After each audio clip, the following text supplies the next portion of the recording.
Gen জি বা generation Z, জেনটেক কিংবা জুমার্স, যে নামে ডাকা হোক না কেন, সাম্প্রতিক সময় তাদের প্রশংসায় পঞ্চমুখ সবাই। প্রযুক্তির জালে আটকা থাকলেও এই প্রজন্ম হাল ধরেছে দেশের ক্রান্তি লগ্নে। রক্তিম ইতিহাস রচনা ছাড়াও কি না করছে এই কিশোর তরুণেরা। আবর্জনা পরিষ্কার থেকে রাস্তা যানবাহন নিয়ন্ত্রণ, দেয়াল চিত্র অঙ্কন থেকে পাড়ার নিরাপত্তা বিধান, সব দায়িত্বই নিজেদের কাঁধে তুলে নিয়েছেন তারা। সরকার গঠনের মতো সাফল্যও দেখিয়েছে এই প্রজন্ম। নেমেছেন সমাজ ও রাষ্ট্র সংস্কারে।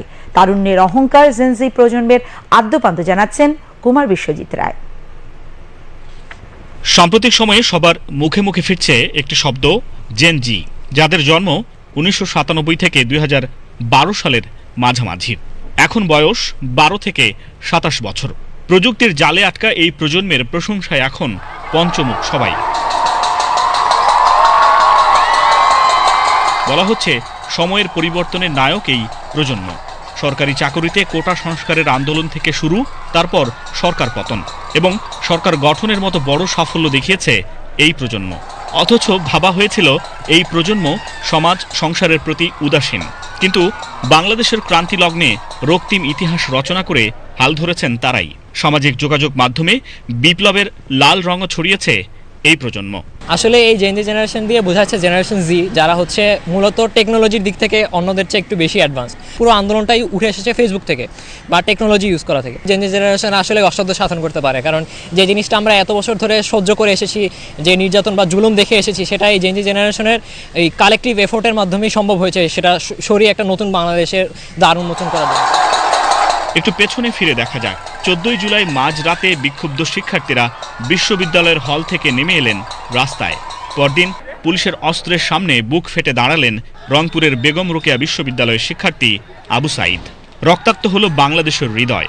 এভাবেই অকুতভয় হয়ে উঠতে পারে এক প্রজন্ম।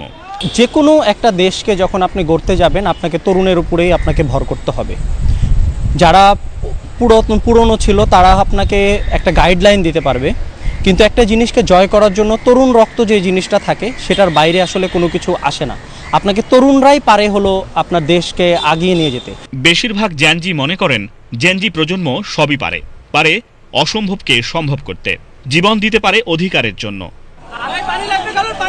পানি লাগবে পানি বলে বিক্ষুব্ধ হয়ে পানি বিলিয়ে দিতে গিয়ে নিজের প্রাণটাই বিলিয়ে দিয়ে আসতে পারে।